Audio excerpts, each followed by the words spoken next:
Naam, kama ilivyo ada, niwakaribishe tena kwenye mtandao wa Bibicode, ambapo naendelea kutoa video fupi kuelezea namna ya kutumia mtandao huu. Video ya mwisho tuliishia hapa kwenye ukurasa wa nyimbo za Injili. Kwa hiyo tunaendelea kuanzia hapa kwenye muziki ya Injili na kusonga mbele zaidi. Leo nitagusia kidogo kuhusu namna ya kupakia wimbo.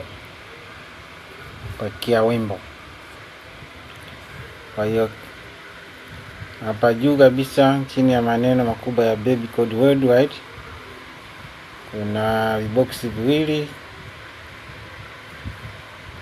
cha kushoto na cha kulia, pakia wimbo na nyingine ni kupakua. Kwa hiyo leo nitaingia kwenye pakia wimbo, kiboksi cha kushoto. Kwa hiyo nikikibonyeza hapa,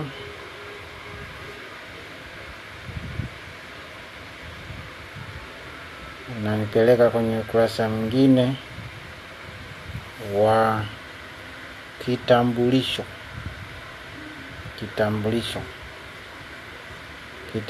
Hapa kuja kumaliza hatua za kupakia nyimbo, kuna hatua 5. Ya kwanza ni jiandikishe, ya pili maelezo, 3 bei, 4 malipo, na 5 ni kuthibitisha utakuwa umemaliza kupakia wimbo wako tayari kwa ajili ya